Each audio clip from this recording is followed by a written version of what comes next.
Tonight on Insights on PBS Hawaii. How to pay for the unfunded liabilities of the public employees' retirement system. Will state taxpayers be responsible for funding the $8 billion shortfall? Now, live in our studio, our host, Dan Boylan. Aloha and welcome to Insights on PBS Hawaii. I'm Dan Boylan. The Hawaii Employees Retirement System administers pensions and other benefits for almost all public employees. Its 113,000 membership includes 40,000 retirees and beneficiaries. In years past, state lawmakers have skimmed the ERS's, I'm sorry, there's one more S there, investment returns to fund other state programs. Since the onset of the Great Recession, negative investments have resulted in an unfunded liability that has ballooned to more than $8.4 billion. What have recent reforms done to address the funding crisis? How does this liability impact our state's credit rating? And are the promised benefits for future retirees in jeopardy? Will we have to raise taxes, or must we cut other state programs in order to meet obligations made to our retirees? Tonight, we'll explore the ERS's liability, and we invite you to join the discussion by calling in, emailing, or tweeting your questions and comments. Or you can join our live blog. The contact information you now see on your screen will be shown regularly throughout the program. Insights is also streaming live on your computer with closed captioning and will be posted on our website after the broadcast. Now to our panel. Colbert Matsumoto is the former chair of the Board of Trustees of the Employees Retirement System and has been a member of the board since 2001. Colbert is also the chairman and chief executive officer of Island Insurance. Randy Iwase chaired the Hawaii Tax Review Commission from 2010 to 2012. The commission conducts a systematic review of Hawaii's tax structure every 5 years. Randy has also served as a state senator, deputy attorney general, and budget chair for the Honolulu City Council. Randy Perreira is the executive director of the Hawaii Government Employees Association. The HGEA is the state's largest union, with membership of 42,000 statewide. In 2005, Randy was elected president of the Hawaii State AFL-CIO, a voluntary federation of 73 local affiliate unions and councils in Hawaii.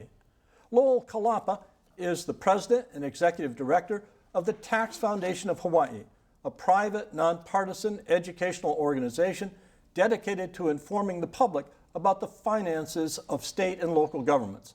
Lowell serves on numerous community boards and has assisted nonprofit organizations in understanding the roles and responsibilities of its board members. Now, I know that several of you have served on numerous community boards, but you get credit for it. The rest of you don't.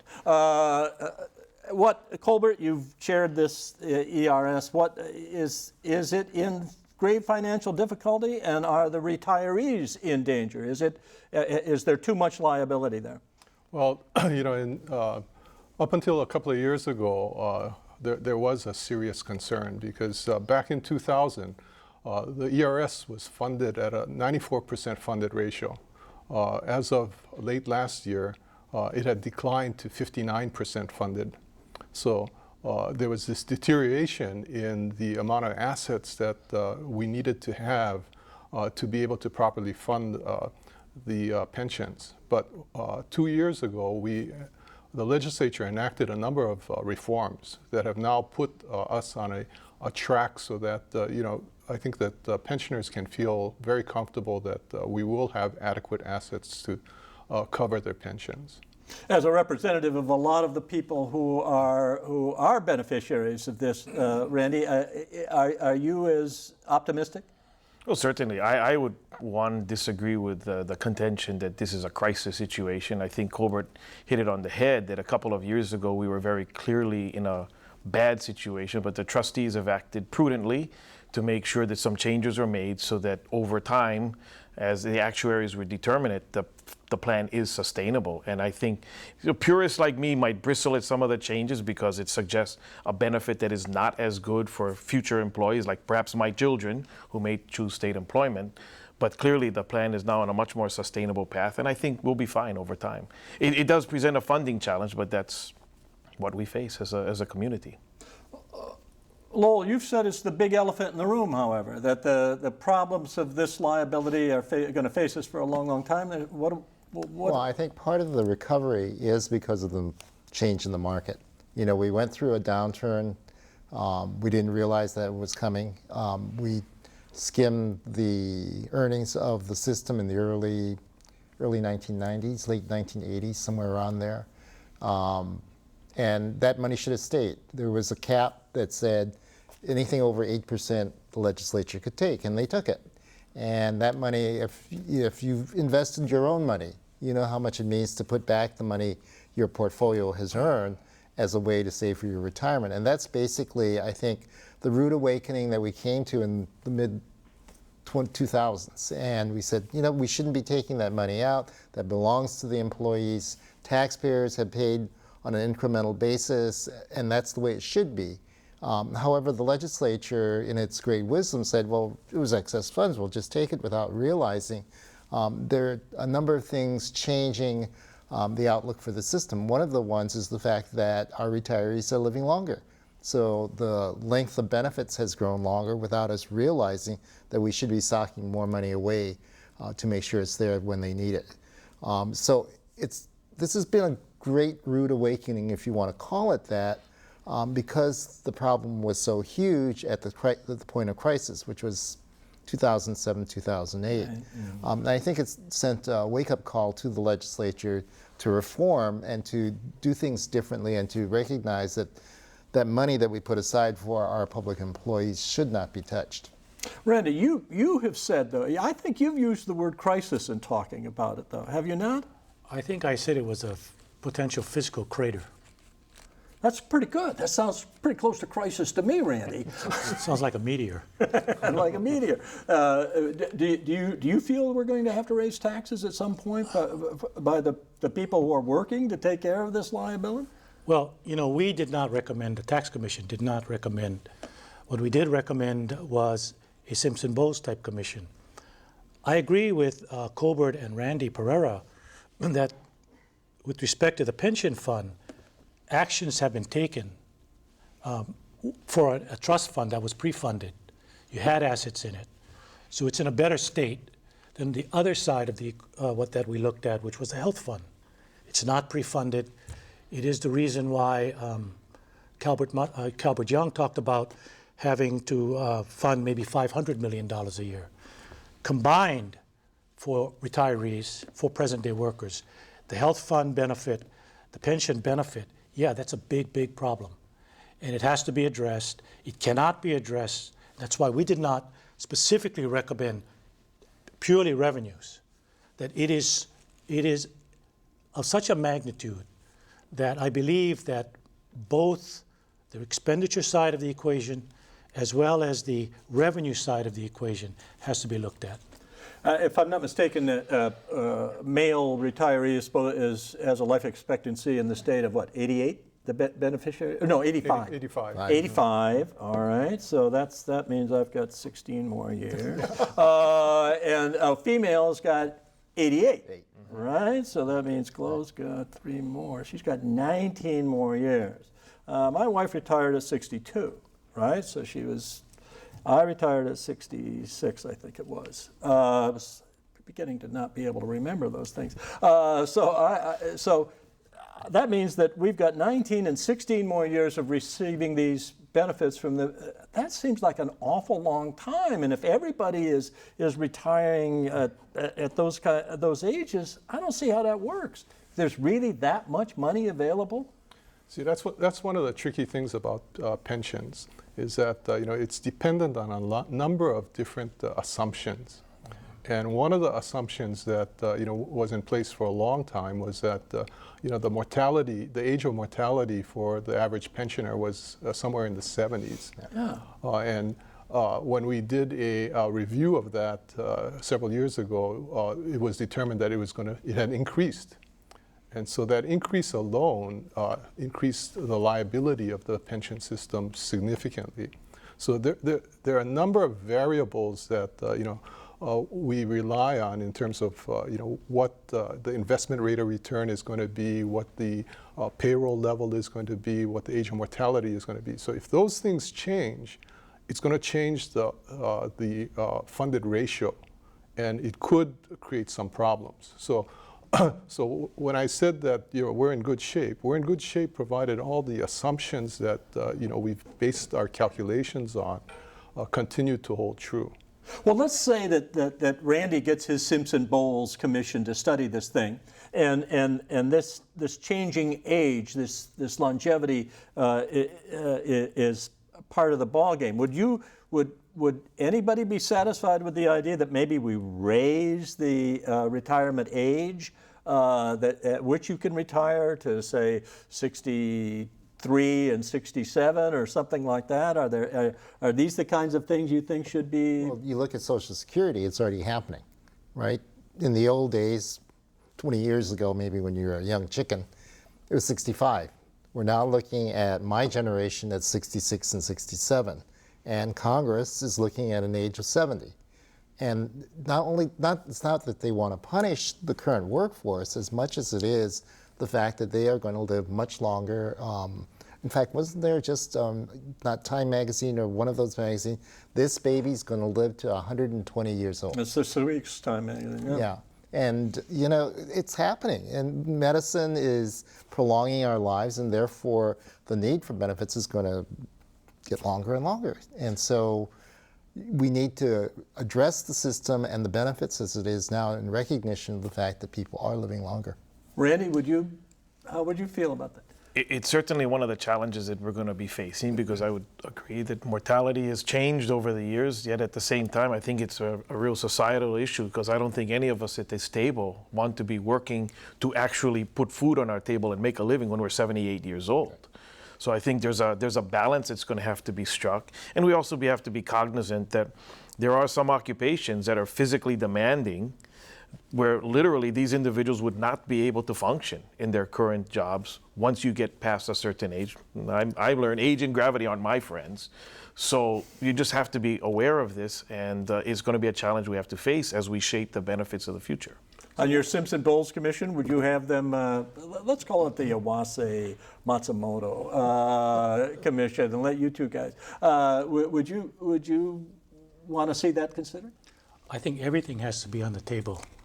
And that's why one of the things I would be looking for on this kind of commission is that all of the stakeholders who are going to be impacted, whether you are retiree, active worker, nonprofit, business, labor, they all have to be at the table.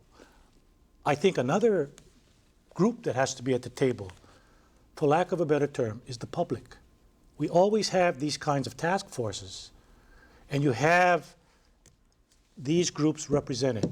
The question comes up is who is representing the public? And I think that kind of representation should also be there. But everything should be on the table.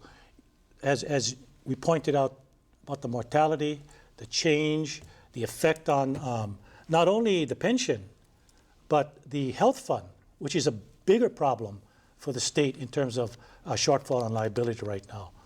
How do we look at this? How do we deal with the question? As Randy points out, I could be at 78 if my mind is still going. I can be a lawyer. I cannot do work paving roads. How do we deal with this? It's a human issue. It's something that has to be addressed, and all of this should be taken in.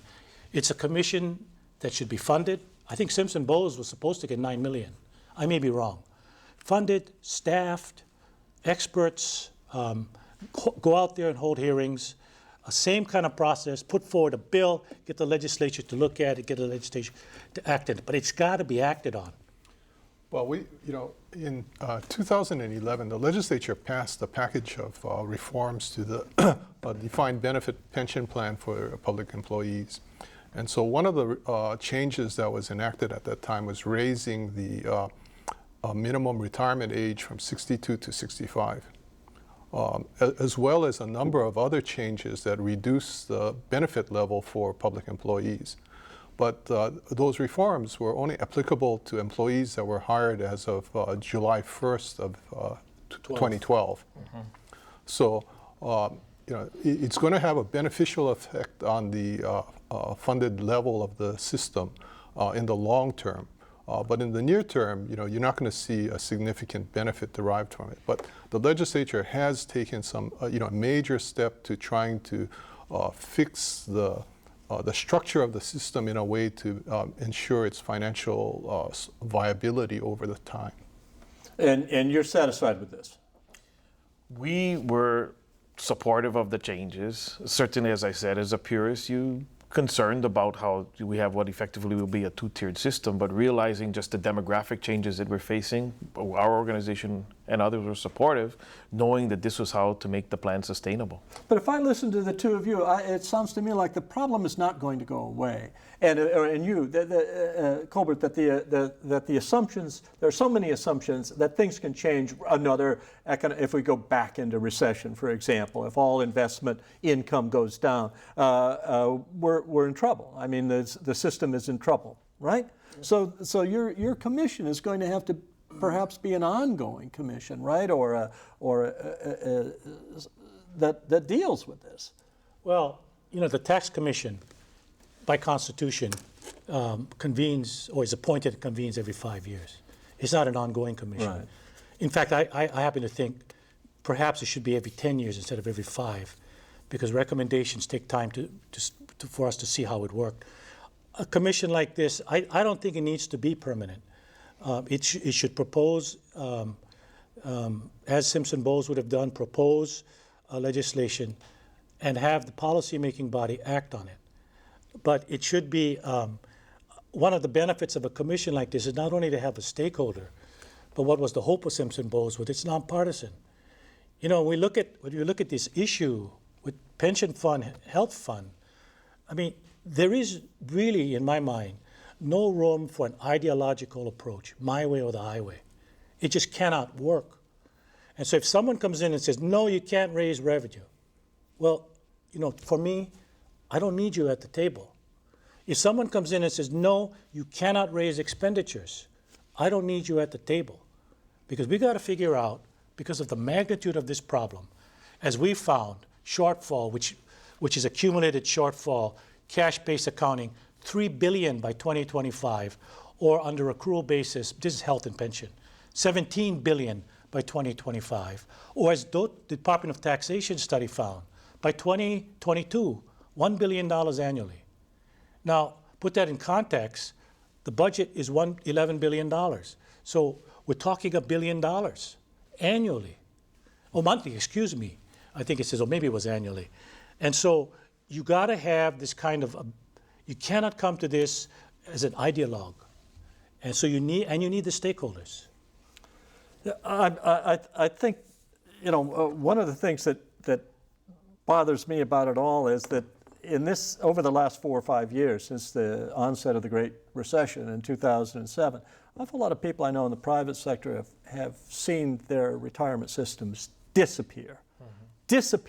Now, how can, and I'm sure that there are people in our audience tonight who are saying, well, wait a minute, listen to these guys talking about these public employee things. I mean, why shouldn't there be a real restriction? Why shouldn't those of us who, like myself, who have not had to deal with this yet in any way, shape, or form, why shouldn't my retirement, my plush retirement, why shouldn't that be taxed? Well, it's not that plush, but why shouldn't it be taxed? Why shouldn't retirement income be taxed to help pay for these kinds of things that are of such magnitude, so big? Shouldn't that be on the table? Certainly the legislature has looked at that issue over the last 2 years, but for one, I think you would hear from anybody, perhaps like yourself, who contributed and paid taxes. You contributed to toward your retirement plan over the years as an employee, and you paid taxes as an employee. So then you question, okay, why am I then being taxed on the result of the investment that my retirement contributions resulted in over the 30 or so years that I worked? But if you are going to be approaching the issue of taxation, I think another clear issue to concern yourself with is means testing, because a number of retirees today are living in their twilight years on very low pensions. relative to others who retired more recently. So those are the kind of things. State employees? County State employees, employees? absolutely. Anybody who has happened to be in their late 80s, 90s now, they're not getting pensions of $10,000 a month, I can assure you. Much, much less. So to just blindly suggest that you're going to tax individuals is problematic because a lot of people can be adversely impacted by that. Well, we're one of only 6 states, isn't that right? Right. Lowell? Where would you stand that does not tax retirement? The thing is, the issue got pushed back mainly by those who are on their retirement income already. So the solution to that is to make the effective date 10, 15, 20 years out. Because the argument was we retired on the assumption that it wouldn't be taxed and blah, blah, blah. Well, if you warn people who won't be retiring for another 10, 15 years or even 20 years that, by the way, the law is going to change and you need to start setting money aside, then that's a little bit different. I don't think the argument that, well, we planned our retirement based on the fact that it would be tax exempt. I do think that it is unfair that the state retirees are going to be the last, what we call defined benefit beneficiaries. Almost every private sector concern has gone to a 401k where there is a contribution on behalf of the employee, but the employee is also asked to put a contribution in. By the employer and the employee. Right. And some just, it's just employees' deferred income. But I think that one of the things I found, especially with a lot of my nonprofit organizations that I volunteer for, is that the assumption is that I'm going to work 30, 35 years and somebody's going to pay me for having worked all these 30. It's not going to happen.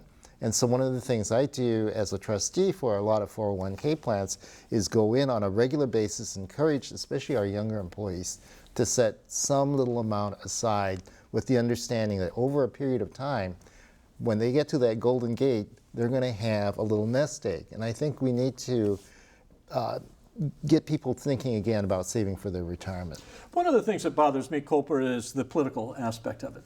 You've played a little politics in your time, I think. It seems to me that whenever you go after elderly folks who vote like there's no tomorrow, right? Then you get a legislature that is frankly chicken. They don't want to deal with that, right? You played a little politics in your time. When do you want to vote against old people and tax them, right? So even though they may be the plushest people in some ways in the society, how are you going to tax retirement income? I think that when you think about it, 5 years ago, nobody knew what unfunded liabilities were. But what's happening is that the magnitude of these potential liabilities in the public sector, are so great that we can't limit the options that we're going to have to pull out in order to deal with it. And so part of it is going to involve revenue generation because the burden on the public employers is going to be significant. You take the pension system, for example. Because of the underfunded situation that the ERS faces, the public employer within the next 2 years is going to have to contribute 17% of payroll to the ERS on an annual basis in order to adequately fund the ERS. And the city and counties for police and fire are going to have to contribute 25% of the police and fire payroll to the ERS to meet their funding requirements. And so this burden is going to become increasingly larger over time.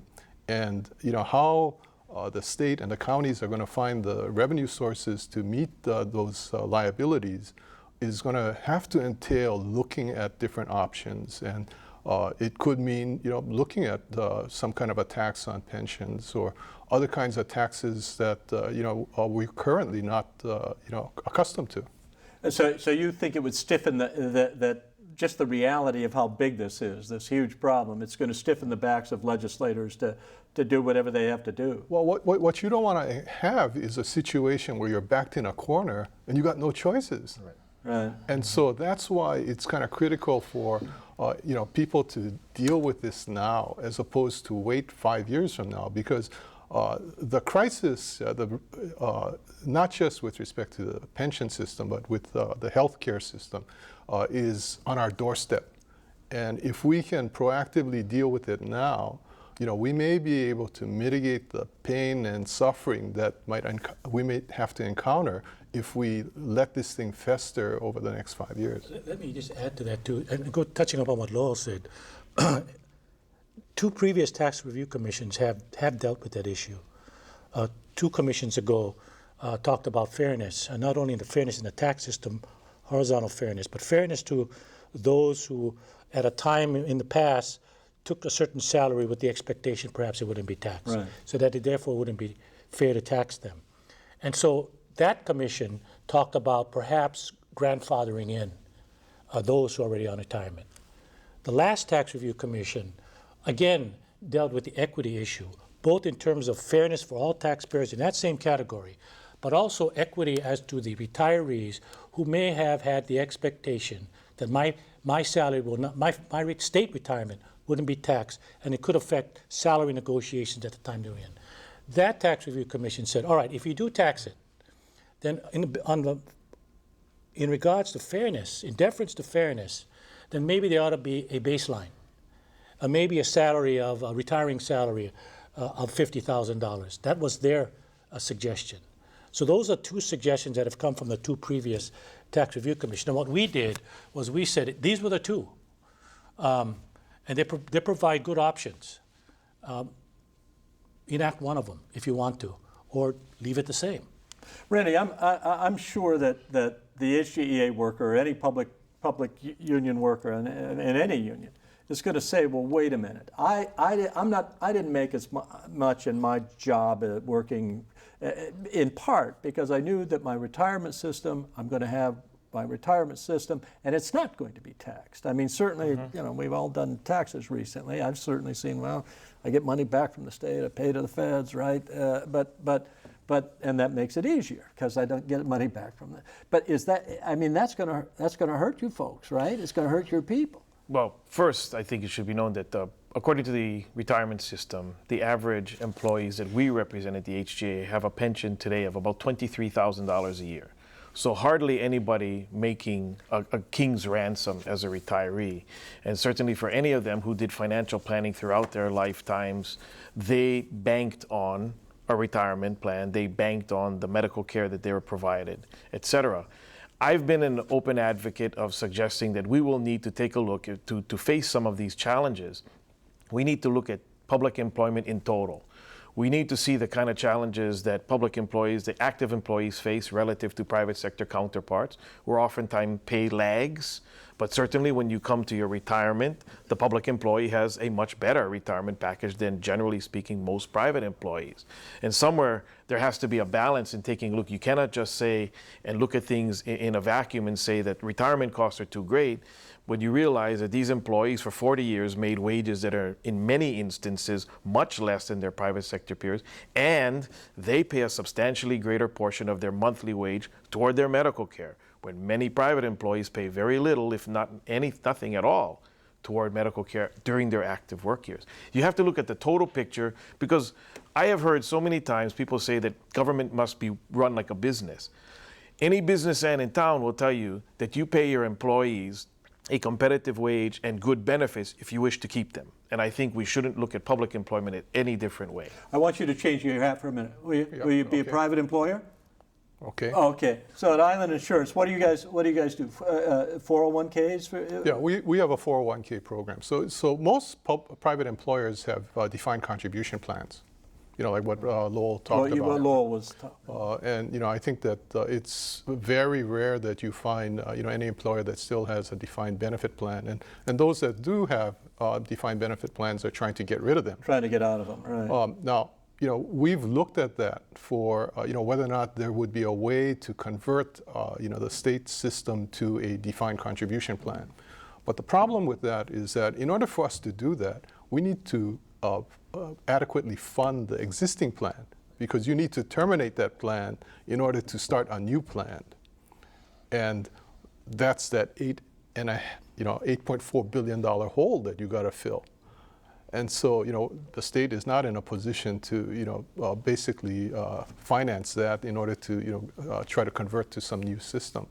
But 30 years down the road, the argument is that it will be able to do that. It might be able to do that. Right, assuming everything goes as planned. And as Randy P. pointed out, maybe it should be means tested. So in other words, there are those that are getting $23,000 or maybe not even $30,000 worth of retirement or pension income, but there are other people who are making substantially more in pension income who also don't pay any taxes. And you have to ask yourself, is that fair when even in the private sector you have people who are making only $20,000, $30,000 of pension income out of their 401k. So for those, I guess the administration kind of didn't handle it correctly. They just talked about taxing pensions, and maybe they should have started with a threshold that anybody getting pension income over $50,000 or whatever. I mean, I remember when Governor Ariyoshi was the highest paid employee in the state at $50,000, and we all thought that was, wow, that's a lot of money. But today it isn't. So, $50,000 of pension income is at a threshold. And so your retirees in the public sector who look at their pension paycheck or their statement at the end of the year and say, oh, I'm only getting $29,000. Oh, I won't be affected by this proposal. I think you'll have less resistance in making that transition. But sooner or later, you're going to have to make it. Agreed? I'm not going to be lobbying with Mr. Kalapa here. I'll save my time for the legislature when we talk about threshold. But I understand the point, and I think the greatest fear that we would have to go ahead. No, what we have to adopt would be a fair standard, I suppose. But the fear for any retiree, and Hawaii's history has been, once you open the door, then all bets are off. And I think there has to be some realistic assurances that if in fact there is an effort, as had been done a couple of years ago, with raising the rates on the highest income tax rates on the highest earners, that you've got some assurance built in that this isn't going to begin a creep down to the level of individuals who truly would be burdened. One thing that we should keep in mind and not lose sight of is that the unfunded liability is not the fault of the public employees or the retirees. It's a liability that has accrued over the years because the employer has not adequately contributed to the trust fund for the pension. Or as Lowell said, they skimmed. Right. The legislature skimmed. Tom from Lapahoihoi says, big smart guy. There you go. How will we get the best employees if they won't be getting their retirement? $2 billion were used to fund other projects. Why not pay back with interest from the state? And isn't that what's going on? I mean, in both budgets, Senate and House, there's $100 million? But that's for the health fund. Oh, that's for the health fund. I'm sorry. Yes. But there's nothing for the state for the retirement. Because they get contributions from That's the right. employer. That's, an right. annual That's required that's already going on. Yes. I'm sorry. Maybe we've got to do that. Let's do that a minute.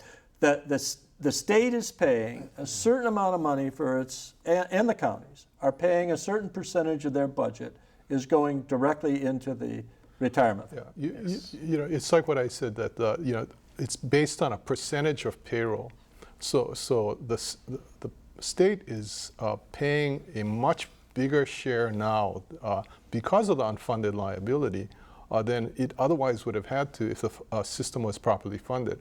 So you take, for example, general employees, most of the employees that Randy represents.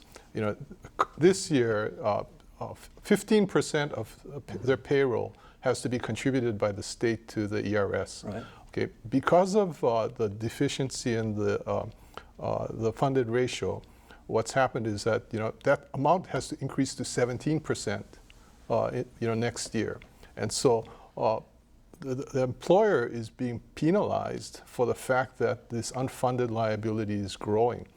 Now, at one time that was 6%. Wow. And so over the years, it's increasingly grown so that it's becoming a heavier burden on the public employers. Well, what about $2 billion were used to fund other projects? Why not pay it back with interest? What $2 billion is he talking about? I think he's talking about the skimming, isn't he? Isn't it Yeah, he may be referring to that. But then, what I'm saying is that there is a form of interest. It is. Because, the amount they have to contribute continues to increase as the liability increases. And I think the other point that should be made is that $2 billion was spent on programs and services that constituents wanted. Right. And that's why we have the problem that we need some fiscal discipline in the legislative body to say we have to set so much aside every year as our obligation to fund these benefits and not spend it on brand new programs. And I think this year's legislature, the last version of the budget was $250 million less than what the governor had requested. They're beginning to get a little fiscal discipline back in and saying maybe we can't spend as much because we have these other obligations. Well, let me, if I just speak up on this point, I'm not trying to defend the legislature. I think it has to be put in context. When probably, we're talking about the early 90s, late 1980s, it was probably a time when the state was in an economic downturn. Right. And the legislature, back then as it is today, probably confronted the argument, no new taxes. And so in order not to raise taxes, they did what was easy, which was, I'm not going to give our contribution, the total 100%, to the employees' retirement system. I'm going to take that money and fund these programs. Whether they're new or ongoing, I don't know. That's a while back. But it's got to be put in that context. They're probably in a situation where raise revenues, cut programs, or skim from the ERS. And we can judge today whether that was good or bad. But I think we ought to know the facts about what happened back then so that we can get a better idea of why this had occurred. I'm not justifying it. And I agree with Colbert for the employee who sometimes gets hit out there in public. I, as a retiree now, hey, you guys are just, we paid into that system every single cent that was asked of us, every single cent. And where the deficiency occurred is because the employer did not live up to its part of the bargain. Well, As a retiree, I'm hiring him as a lawyer. That. Go ahead. The late 1980s was actually we were flush with money Right, because yeah. that was, if you recall, Dan, when we had more than $500 million general fund surplus, $649 million sitting in the state treasury. And if you recall, the DJs and all the radio said, give me back my $400 or whatever it was. And it was that euphoria that they thought, oh, there's going to be lots of money, so we'll just take more than the excess over 8% and even spend more money. And you'll remember now, that is when the legislature started to create special funds so they could hide this embarrassing surplus, including $90 million for schools, which came out right out of the general excise tax. So it was the euphoria of thinking they had so much money that they just could spend it, they could take the excess and wouldn't hurt the future of the ERS, but it did. I can agree with him about the 80s. I remember being on the city council asking for the state for money and being told we got no money, but they bought in cash a theater on a neighbor island. So I stand corrected. But the 90s, we had the Gulf War. We had ERTF, Economic Revitalization Task Force. We were in a very difficult time. And we had to retrench. And the euphoria of the 1980s, it's tough sitting there as council budget chair asking the state for money, being told no money, and then watching the state buy theater in cash. And if you recall, the late 1980s was when one of our largest sugar companies was being bought out. The stock price was so high. The state made so much money off of that deal, and the money just disappeared. You have to remember, Randy's too young to remember all this stuff. I only wish. We're talking about here. In the past, the legislature has dipped into the fund. How can this be prevented in the future? It's stopped by law now, right? Yes. When, in 2007 or two? Well, actually, or was it just last year? In 2003, the trustees filed a lawsuit against the state. Right. And the Supreme Court ruled that basically the state wasn't allowed to skim. And so the legislature amended the law subsequently to ensure that they wouldn't do that anymore. Is that the Kahana case? Yes. So what's happening is that pension financing is a hard thing for most people to understand. Yes, and I think that in the past because it was a deferred liability, people didn't pay attention to, what do we need to do to make sure that, it's properly funded. And, back then you didn't have 40,000 retirees, and so over the years, the number of retirees have grown. And then I think that, all of a sudden, you got to pay the piper. And the reality is hitting home. But the other thing that's changed then is that, back then, in the 50s, 60s, 70s, Hawaii was going through this phenomenal growth boom. Right. We had double-digit growth rates in terms of our, GDP. Since then, it's dropped to single-digit rates, and we've gone through recessions.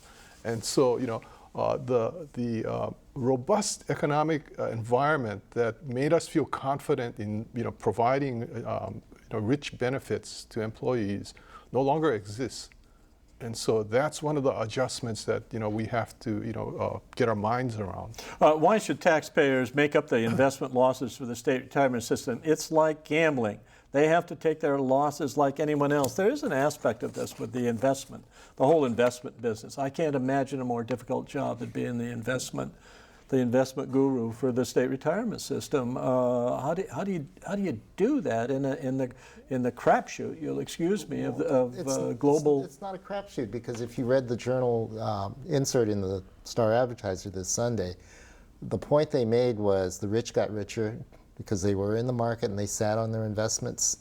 And even though it dipped down in 08, starting in 07, going down in 08, that it has come back, and the rich are even better off today because they just sat on their investments. I think one of the things that I would say with ERS has happened is they have not had very good managers of the corpus, and that they reacted instead of having some very steady hands behind the investment portfolio.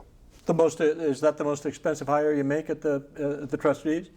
Oh, our management fees are quite substantial, but then we do have a $12 billion portfolio that has to be professionally managed. Yeah.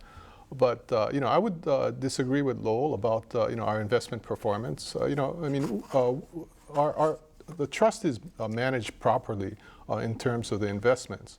But the thing about the pension system is that Randy is correct that the employees have to contribute. They contribute either 6% or 8%, and in some cases 12% of their payroll to the pensions fund. So that comes out of their pay. But that's all. It's fixed. So if the corpus dips, the employer has to make up the difference. If the investments don't perform at the assumed rate, the employer has to make up the difference. And so, that's one of the challenges with a defined benefit plan, is that the risk of investment return is shifted to the employer. And so the employer solely has to bear that. Yeah. And in our case, for years, we've had to produce an 8% return in order to meet the actuarial assumptions. Yeah. And that's become a very difficult investment return hurdle to achieve. It's been only 3% the last few years, right? And as a result, last year we reduced our the assumption to 7.75%. Now, some would contend that even that is too high. But for every 25 basis points, so 0.25% that we reduce that, it increases the unfunded liability by $500 million. So we're challenged in terms of making sure that we can generate an adequate return to maintain the proper funding ratio for the system. A comment from Les from Maui. In regards to the skimming in the 90s, the fund didn't just lose what was taken, it lost future growth. It lost future growth if, in fact, you had more of an emotional reaction to the market swings. And I'm not saying that the portfolio wasn't handled correctly. I'm saying that basically the way the money was handled, period, i.e. when the legislature got its grimy hands all over it, really reduced the future growth of that portfolio. So when you don't, it's like when you have if you're a steady investor and you do what they call the reinvestment of dividends, you put them all back, you don't touch the money, you do grow the corpus. And that I think that when I say you need a steady hand, you need somebody that's not going to say, well, hey, let's just dip into it because it's got lots of money now and we can just take that out. You've got to have a steady hand to say, we're going to need that money, even though it's making lots of money now, because over the long run, the next 30 years, we're going to see these cycles go up and down. And you speak about, we had extensive growth after statehood, but we also had a number of downtimes. I can remember in 1973-74, we had a terrific hit to the state budget and the state economy. We went into a construction slump. 73 was when Nadao Yoshinaga proposed increasing taxes across the board because we didn't have enough money. And I think that increase was killed in the House, I think it was, and the Senate wanted to vote for it.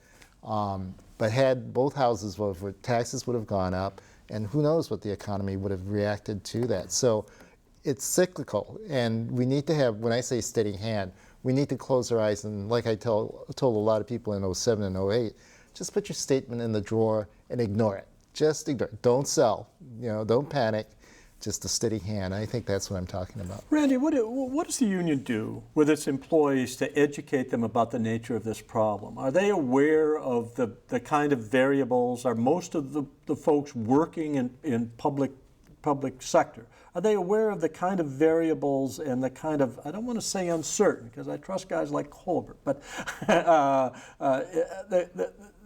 the way it's a big problem, and it's going to be there for a long time, and I think employees are generally aware, certainly. I think certainly I would be the first to admit that a lot of this actuarial business can sail over my head, personally, just how all that gets done. And as Colbert and others have pointed out, it is really a mishmash of a number of factors that will contribute to what the funded status is for any defined benefit plan. But I think employees can react because they can react to the magnitude of a large number like 8.4 billion, just like the rest of us. But at a certain point, it gets surreal because that's money beyond any of our individual comprehension, frankly. So there is a general awareness. But at the same time, I think a lot of the employees react with some anxiety and concern because of, as has been mentioned, the promise, if you will, and the working conditions and promises that have been made to them upon taking government employment. So they look at it with fear, yet there's an awareness, but there's also some anxiety about what the future will be. But you've got your membership has to get very angry during election cycles, particularly recent election cycles, when so much blame is put on public employees and you've got to contend with that, don't you? And it's there all the time. I've read you saying that they bought into the rhetoric, or people have bought into the rhetoric of this thing. But it's not entirely rhetoric, is it? I mean, there is a huge problem here. I think there's no dispute that there are problems, but I was at least pleased to hear this evening that there's an acknowledgement that the fact that the funded status of the plan is not the result of the employees, that's so true. But far too often, people who aren't informed will take a very broad brush approach to things and say that, well, if we're $8 billion in the hole, then the benefits they're getting are too rich. That's not entirely true. There are a number of factors that have led to the funded status that we're facing today, a lot of it decisions that were made 20, 30 years ago. And I'm always reacting to people who just would broadly suggest that government employment is too lucrative for we taxpayers to bear. Yet all of us, when we turn the faucet on in the morning, expect water to come out, and that water better be good enough for me to drink. They take for granted the fact that there's a public employee making sure that water faucet is going to go on and that water is clean. Tom again from Hawaii. He's got kind of a thing going with us here tonight. He wants to know, back in the 80s, when we were flush with money, why wasn't a rainy day fund set up? Wasn't that when the DJs and stuff were saying, well, we should get our $400 back, or whatever, tax rebates and so forth? Or haven't we made it part of the law now that if we run a... Actually, the rainy day concept was forwarded by the 1989 Tax Review Commission as a way to mitigate this wild swings, if you will. And it wasn't until the late 1990s that we did actually set up the rainy day fund. So it's a rather recent addition to our fiscal toolbox, if you will. It's there, but there hasn't been any surpluses to put in it, right? Well, there hasn't been the discipline to put money away. just as much as I'm saying this year, it looks like the legislature has a little bit more fiscal discipline. They decided not to buy into the total proposal made by the administration. They cut it back by $250 million. The question is, you know, are they going to be willing to put some of that money, more of that money, into the rainy day fund? Some of the money is going back to the hurricane fund as required by law. Again, it's fiscal discipline, a steady hand, and that's what I'm talking about. I'm not saying that it's lack of good management. I think it's a steady hand, a good discipline, just as much as your family should have a discipline to put away $25 a week or whatever as part of your retirement planning. It takes a good discipline within the legislative body as well as with the administration to set money aside for the public employees' retirement system and the health fund, and we just didn't have it. And in regards to what Lowell said, I think the administration and the at least this year's legislature has to be commended for setting aside $217 million over the biennium for the health fund, which we're not discussing tonight, because I think it's a very, very important statement from both Governor Abercrombie's administration and the legislature that they recognize that this is really a problem. And secondly, they got to do the walk.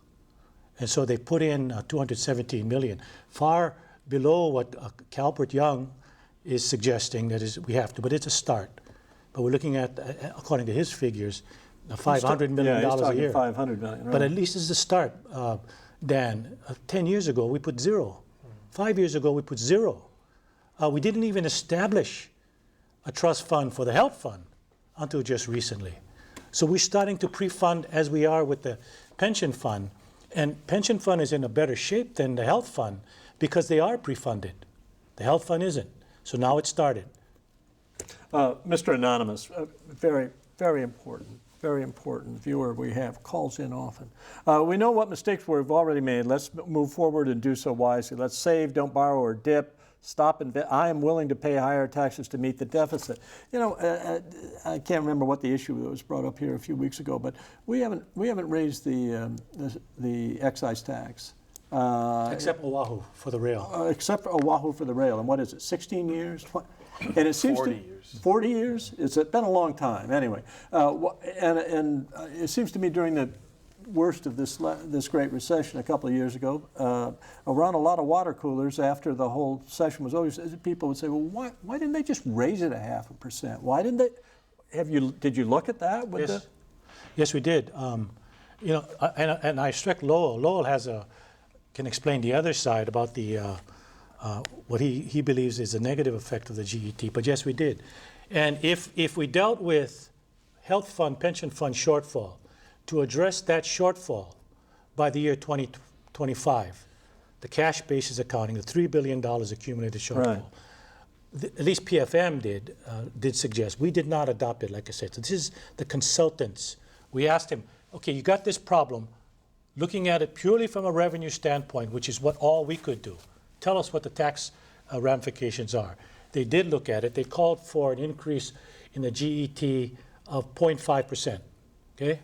So then we said, all right, but then you have the accrual basis accounting, year 2025, $17 billion shortfall. What would you have to raise the GET in order to address that shortfall? It's 1.16% increase in the GET. Clearly, that raises some red flags for a lot of people.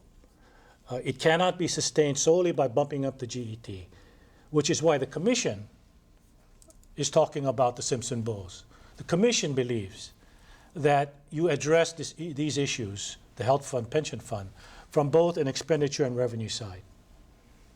And I think, Dan, one of the things that your viewers are a little bit confused about, they look at the 4%, they go, well, you know, I paid 8 3/4 in California and whatnot.